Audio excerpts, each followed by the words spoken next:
Hello दोस्तों, कैसे आप सभी। उम्मीद है आप सभी अच्छे होंगे, स्वस्थ होंगे और मस्त होंगे। हमने जो शास्त्रीय नृत्य के पीछे के 5 शास्त्रीय नृत्य कर चुके हम, और आगे के 3 शास्त्रीय नृत्य जो हमारे बचे हैं, 6ठा 7वां और 8वां। हमने 2 क्लासों में 5 शास्त्रीय नृत्य की है, उनको आप एक बार करिएगा, पीछे की क्लासों को रिवाइज करते रहिए। और उनमें जो हमने 5 शास्त्रीय नृत्य किए हैं, भरतनाट्यम, मणिपुरी, ओडिसी, और ओडिसी के अलावा आपने 2 और शास्त्रीय नृत्य है, आप जानते हैं, कथक, और एक और कौन सा है मुझे बता दीजिए आप कमेंट में, एक और कौन सा है। ठीक है, हाँ। तो अब हम देखते हैं कथकली को। हमारा जो 6ठा शास्त्रीय नृत्य है कथकली, कौन सा है, कथकली। इसको हम देखने वाले, आपको बोर्ड पर सारी जानकारी इसकी लिखी हुई है। हम इसको देखते हैं एक बार, क्या क्या इसकी जानकारी होती है। तो कथकली जो नृत्य होता है, ये जो शास्त्रीय नृत्य है, ये केवल पुरुषों द्वारा किया जाता है। एक तो किसके द्वारा किया जाता है, केवल पुरुषों द्वारा किया जाने वाला शास्त्रीय नृत्य कौन सा है, तो आप बता दोगे कौन सा हो जाएगा वो, ये हो जाएगा कथकली। इसमें रामायण और महाभारत की कहानियों पर आधारित नृत्य किया जाता है। यानी कि आपसे पूछा जाएगा ऐसा कौन सा शास्त्रीय नृत्य है जो रामायण और महाभारत की कहानियों पर आधारित है, तो आप बता दोगे, क्या बता दोगे, वो हो जाएगा आपका कथकली। अगला क्वेश्चन है इसमें कि नाट्य स्थान, इसका जो नाट्य स्थान होता है, यानी कि थिएटर जहां हम इसको देखते हैं, यानी कि जैसे हमने यहाँ पर एक थिएटर लगा रखा है और यहाँ पर कुछ लोग कुर्सियां लगाकर बैठे हैं, ऐसे हम देखते हैं अभी, है ना। ऐसे कुछ लोग इसमें कुर्सियां लगाकर बैठे हुए हैं और हम इसको देख रहे हैं। तो जहाँ इसको देखा जाता है, जहाँ इसका स्थान होता है, जहाँ इसका नाट्य स्थान होता है, इसे हम बोल, इस थिएटर को हम कुछ नाम से बोलते हैं इसमें। तो इसका नाम होता है कुट्टुम क्या होता है, कुट्टुम। यानी कि कथकली के थिएटर को या फिर नाट्य स्तंभ को क्या कहा जाता है, तो कुट्टुम कहा जाता है। ये केवल पुरुषों द्वारा किया जाता है, रामायण महाभारत की कहानियों पर ये आधारित है। इसमें नायक जो होता है पुरुषों द्वारा होता है, इसलिए इसमें नायक और खलनायक होता है। नायक जो होता है उसे हम बोलते हैं पाचा, क्या बोलते हैं, पाचा। और जो खलनायक होता है उसे बोला जाता है कथी। पाचा और कथी, पाचा और कथी शब्द का संबंध किससे है, तो आप बता दोगे मुझे, किससे हो जाएगा, आप बता दोगे कथकली से। ठीक, इसमें जो चेहरे के हाव भाव से प्रदर्शन किया जाता है, मैंने आपके सामने एक फोटो लगा रखा है, इसमें आप एक चेहरा देख सकते हो कि इसमें किस प्रकार से चेहरे की पूरी प्रकार से मेकअप किया जा रहा है। आप देख सकते हैं ये जो मेकअप हो रहा है पूरे प्रकार से इसमें चेहरे के हाव भाव को प्रदर्शन करने के लिए किया जाता है। और आप इसमें ये बात भी देख सकते हैं कि इसमें 7 प्रकार का मेकअप होता है। कितने प्रकार का होता है, 7 प्रकार का मेकअप इसमें किया जाता है। तो चेहरे के हाव भाव कुछ ऐसे आगे पीछे, ऐसे आंखें डुले या फिर आंखें झपका के या फिर मुंह खोल के, इस प्रकार से इसमें हाव भाव प्रदर्शन को, चेहरे के हाव भाव के प्रदर्शन को देखा जाता है। ठीक, इसमें जो संगीत का उपयोग होता है, केरल का सोपना संगीत, कौन सा संगीत है, केरल का सोपना संगीत का प्रयोग इसमें किया जाता है। 7 प्रकार के मेकअप इसमें होते हैं, 24 मुद्राएं होती है। ऐसा कौन सा संगीत है जिसमें 7 प्रकार के मेकअप किया जाता है, तो कथकली। ऐसा कौन सा संगीत है ऐसा कौन सा शास्त्रीय नृत्य है जिसमें 24 मुद्राओं का प्रयोग होता है, तो हो जाएगा आपका कथकली। इसका जो शुरुआती शब्द होता है, जो इसकी शुरुआत होती है, उसे हम बोलते हैं केलिकोट्टम। क्या बोलते हैं, केलिकोट्टम। केलिकोट्टम में क्या होता है, ये ढोल बजाते हैं, क्या बजाते हैं, ढोल बजाते हैं। तो ऐसा कौन सा शास्त्रीय नृत्य है जिसकी शुरुआत ढोल बजाने से की जाती है, और ढोल बजाते हैं तो उसे क्या कहते हैं, केलिकट्टम कहते हैं। और अभी हमने यहाँ पर देखा था, देखिए दोस्तों, कुट्टुम पालम क्या था, इसका नाट्य स्थान था, इसकी शुरुआत हो रही थी, उसे हम क्या बोल रहे हैं, केलिकोट्टम कह रहे हैं। आगे हम देखते हैं, यह आकाश तत्व का प्रतीक होता है। किसका प्रतीक होता है, तो आकाश तत्व का प्रतीक कौन सा शास्त्रीय नृत्य है, तो हो जाएगा आपका कथकली। इस नृत्य का प्रकार, 2 प्रकार इस नृत्य के, एक तो कलासम और नल चरित। कलासम और नल चरित शब्द का संबंध किससे है, तो आप बता दो किससे हो जाएगा, वो कथकली से। इसमें श्रृंगार होते हैं 5 प्रकार के। कितने प्रकार के श्रृंगार होते हैं, 5। जो 2 तो हमने आपको बताया, जो एक नायक करता है और एक खलनायक करता है। नायक करता है उसे क्या बोलते हैं, पाचा। जो खलनायक करता है उसे क्या बोलते हैं, कथी। लेकिन जो और भी लोग होते हैं वो थड़ी, कारी और मिनक्कू नाम का इसमें श्रृंगार किया जाता है। ठीक है दोस्तों, गीतों के जो शब्द होते हैं इसमें, उन्हें बोला जाता है अट्ट कथा, क्या बोला जाता है, अट्ट कथा।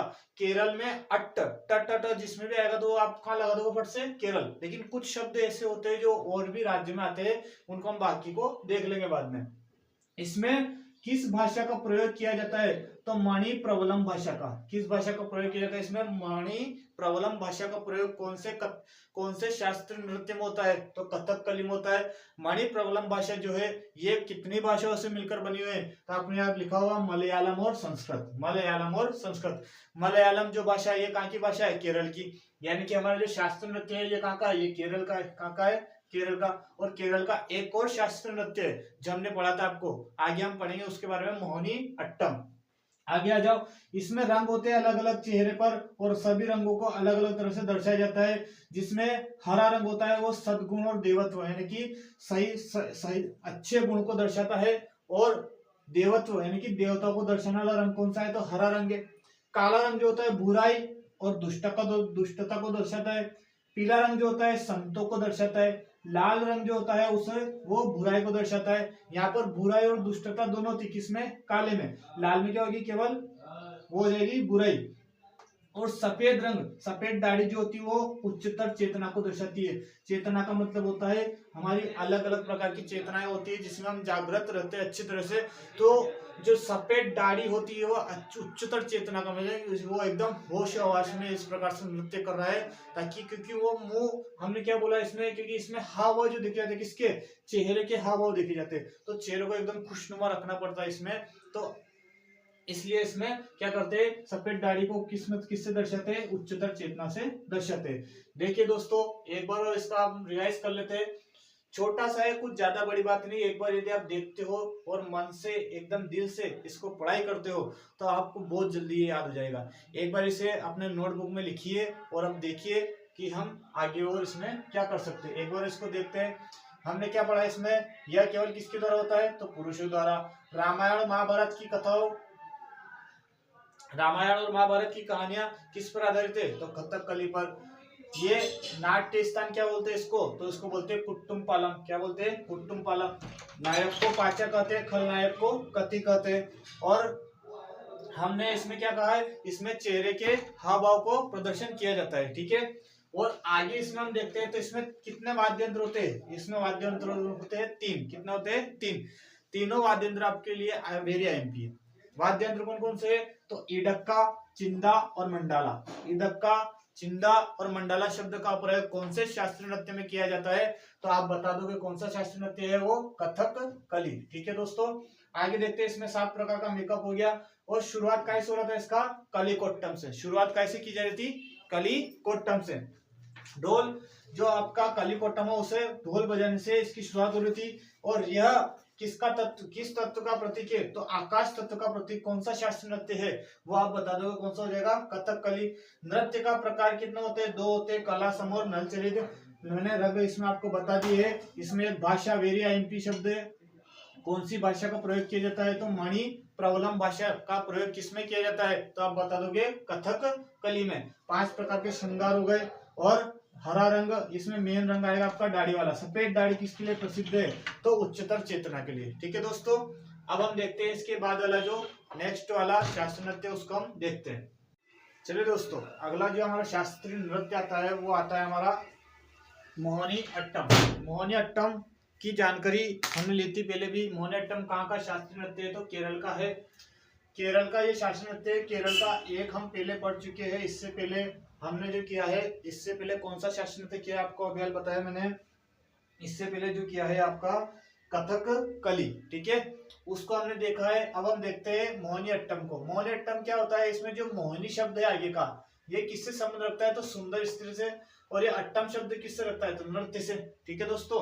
तो आपसे कोई पूछ ले कि मोहिनी अट्टम में मोहिनी का मतलब क्या होता है, तो मोहिनी का मतलब होता है सुंदर स्त्री। यह नृत्य विष्णु जी के अवतार मोहिनी को समर्पित है। ऐसा कौन सा नृत्य है जो विष्णु जी के अवतार मोहिनी को समर्पित है, तो आप बता दोगे मोहिनी अट्टम। मोहिनी नाम ही रहा, मोहिनी अट्टम ही जाएगा आपको।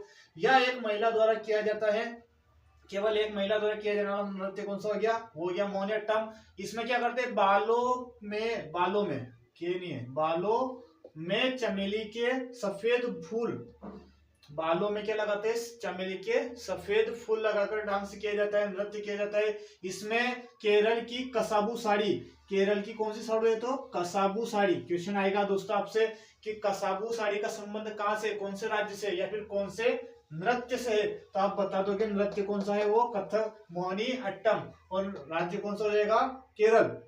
इसमें कौन कौन से वाद्य यंत्र का प्रयोग होता है, तो इडक्का और मृदंगम। इडक्का और मृदंगम शब्द का संबंध किससे है, तो आप बता दोगे मोहिनी अट्टम से। लेकिन इससे पीछे मैंने आपको बताया है कि जो कथकली में 3 वाद्य यंत्र थे, कौन कौन से थे, इडक्का, चिंदा और मंदाला, शब्द का संबंध किससे था, वो कथकली से। इसमें जो इसका जो उल्लेख मिलता है, एक व्यवहारमाला ग्रंथ है, कौन सा ग्रंथ है, तो व्यवहारमाला ग्रंथ से इसका उल्लेख मिलता है। इसकी जो लेखक है व्यवहारमाला के, माजा मंगलम नंबूत्री, माजा मंगलम नंबूत्री किसके लेखक है, तो आप बता दो कि व्यवहारमाला को। और इसी का एक और उल्लेख मिलता है घोष यात्रा, घोष यात्रा भी एक पुस्तक है। यह पुस्तक किसने लिखी है, घोष यात्रा, तो ये आपके सामने लिखा है कुंजन विहार, कुंजन नंदी विहार, कुंजन नंदी विहार, कुंजन नंदी विहार। ठीक है दोस्तों, माजा मंगलम नंबूत्री किसका है, तो व्यवहारमाला का है। कुंजन नंदी विहार किसका है, तो घोष यात्रा का है। यह विष्णु जी को जो स्त्री रूप है वो उसकी कहानियों को दर्शाता है। इसे जादूगरनी का नृत्य भी कहते हैं। ऐसा कौन सा नृत्य है जो जादूगरनी का नृत्य कहलाता है, तो कौन सा हो जाएगा, मोहिनीअट्टम। भाषा जो इसमें कौन सी होती है, मणि प्रवलम। इससे पीछे मैंने भाषा में बताया था, इस मणि प्रवलम जो भाषा है कौन कौन सी भाषा से मिलकर बनी है, तो आप बता दोगे कौन कौन सी भाषा थी, वो आपकी भाषा थी, एक तो मलयालम और संस्कृत। ठीक है दोस्तों, इसमें नृत्य के कुछ रूप दिए हमें। तिविति चिट्टायम किससे संबंध रखता है, तो मोहिनीअट्टम से। नंगई नाटकम किससे रखता है, तो ये भी आपका मोहिनीअट्टम से। और दासी अट्टम, वेरे अंतिम शब्द है कि दासी अट्टम शब्द का संबंध किससे है, दासी अट्टम शब्द का संबंध किससे है, तो आप बता दोगे किससे, मोहिनी अट्टम से। क्लियर दोस्तों, ये हमारे मोहिनी अट्टम की एक छोटी सी और जानकारी थी। इसके बाद हम देखते हैं नेक्स्ट वाला जो लास्ट बचा है हमारा, कौन सा, सत्रिया। सबसे पुराना और सबसे नया शास्त्रीय नृत्य, सबसे पुराना था हमारा मोहिनी, वो गया था भरतनाट्यम। अब देखते हैं उसको, सत्रिया को। चलिए दोस्तों, हमारा अंतिम और लास्ट जो शास्त्रीय नृत्य आता है वो बचा है अपना सत्रिया, जो कि सबसे नया शास्त्रीय नृत्य है। आपसे पूछा जाए सबसे नया शास्त्रीय नृत्य कौन सा है, तो आप बता दोगे कौन सा, सत्रिया। यह किस वर्ष में इसको जोड़ा गया है, तो सन 2000 में इसको शास्त्रीय नृत्य में जोड़ा गया। लेकिन इसकी खोज इसकी हो चुकी थी 500 वर्ष पहले। ठीक है दोस्तों, लेकिन ये आपसे पूछे तो सबसे नया वाला कौन सा शास्त्रीय नृत्य बताओगे, आप बताओगे सत्रिया। संस्थापक है इसके श्रीमत शंकरदेव, श्रीमत शंकरदेव इसके संस्थापक है। प्रदर्शन जब किया जाता है तो अंकिया नाट उसे हम बोलते हैं। इसका जब सत्रिया का प्रदर्शन किया जाएगा तो उसे हम क्या बोलेंगे, अंकिया नाट। यानी कि जैसे सत्रिया कहाँ का है, तो असम का, तो असम में जब भी सत्रिया नृत्य किया जाएगा तो उसे वहां के लोग क्या बोलेंगे, क्या अंकिया नाट, क्या बोलेंगे, अंकिया नाट। इस नृत्य को पुरुष करते हैं तो उसे बोलते हैं भांगी, और यदि स्त्री करती है तो उसे बोलते हैं सिमंगी। क्या बोलते हैं, भांगी और सिमंगी। भांगी और सिमंगी शब्द का संबंध किससे है, तो आप बता दोगे सत्रिया से, सत्रिया नृत्य से। अंकिया नाट का शब्द का संबंध भी सत्रिया से। श्रीमद शंकरदेव किसके संस्थापक है, तो सत्रिया के। ठीक है, बोरगीत संगीत का प्रयोग इसमें किया जाता है। बोरगीत संगीत की वहीं का है, असम का। असम के वैष्णव मठों से विकसित नृत्य कौन सा है, तो आपको बताओगे सत्रिया। वैष्णव मठों से विकसित नृत्य कौन सा हो जाएगा, वो हो जाएगा आपका सत्रिया। इसमें भावना भाग होता है। क्या होता है, भावना भाग। क्या करता है इस भावना भाग में, होता क्या है, तो भगवान कृष्ण की कहानियां दर्शाई जाती है। क्या दर्शाई जाती है, भगवान कृष्ण की कहानियां। यानी कि भावना भाग किसमें दर्शाया जाता है, तो सत्रिया नृत्य में। माटी आखिरा, माटी आखिरा का मतलब है इसमें मिट्टी में व्यायाम, अखाड़ा जिसे हम बोलते हैं, मिट्टी में व्यायाम किस नृत्य में किया जाता है, तो सत्रिया नृत्य में किया जाता है। इसमें भोकोट नाम का एक शब्द आया, शब्द भोकोट होता क्या है, तो भोकोट का मतलब होता है जो असम के भिक्षुक होते हैं, जो असम के भिक्षुक होते हैं, यदि वो क्षत्रिय नृत्य करते हैं तो उन्हें हम भोकोट कहते हैं। क्या कहते हैं, भोकोट कहते हैं। तो आपसे बोल दे कि भोकोट शब्द का संबंध किससे, तो आप बता दोगे क्षत्रिय से। एक बार देख लो दोस्तों, कुछ भी नहीं है, एक नॉर्मल सा आप रिवाइज करोगे, एक बार आप लिखोगे और इनको पढ़ोगे तो आपको बहुत ही जल्दी और बहुत ही आसान तरीके से ये याद भी हो जाएंगे। देखिए एक बार देखते हैं असम कहाँ का है, सॉरी कहाँ का सत्रिया कहाँ का शास्त्रीय नृत्य है, तो असम का हो जाएगा। सबसे नया है 2000 में, सन 2000 में से शामिल किया गया था। खोज हुई थी 500 वर्ष पहले। संस्थापक कौन थे? श्रीमंत शंकरदेव। प्रदर्शन होता तो उसे हम अंकिया नाट कहते हैं। अंकिया नाट शब्द का संबंध किससे हो जाएगा? सत्रिया से। इस नृत्य को पुरुष करता है तो भांगी, स्त्री करता है तो सिमंगी। बोरगी संगीत का प्रयोग इसमें हो रहा है। संगीत के वैष्णव मठों को ये विकसित किया हुआ, मतलब वहां से ये बनाया गया शास्त्रीय शास्त्रीय नृत्य है। और भावना शब्द का संबंध किससे है? तो आप बता, सत्रिया से। माटी अखेरा का शब्द का संबंध है दोस्तों। ये हमारे सारे शास्त्रीय नृत्य थे, हमने उनको एक बार उनकी डिटेल्स को देखा। अब जो हमारे आगे के जो शास्त्रीय नृत्य के हम पढ़ेंगे कलाकार, इनके कलाकार वेरी आईएमपी होते हैं। हमने हर एक शब्द आपके सामने लिखा हुआ है। मैं नहीं चाहता हूं कि आपके कोई भी क्वेश्चन छूट जाए, तो मैंने हर डिटेल्स जो भी मेरे द्वारा कहीं से उठाई गई है या फिर मैं कहीं से इसको लाया हूं, तो मैंने अलग अलग प्रकार से क्वेश्चनों को देखा है और उनको लिखकर मैंने आपके सामने प्रदर्शित किया है। यदि आप इनको नोट करते हो तो आपको मैं बताना चाहता हूं कि आपके शायद ही कोई क्वेश्चन होगा जो छूट जाएगा शास्त्रीय नृत्य से। अभी शास्त्रीय नृत्य के हमारे कलाकार होना बाकी है। कलाकार जो शास्त्रीय नृत्य के होते हैं उन्हें हम ट्रिक से अच्छी तरीके से याद कर लेंगे। आप इसी प्रकार लगातार क्लास करते रहिए और लगातार आगे बढ़ते रहिए। ठीक है दोस्तों, मिलते हैं कल और करते हैं शास्त्रीय नृत्य के कलाकार। ठीक है, धन्यवाद, जय हिंद।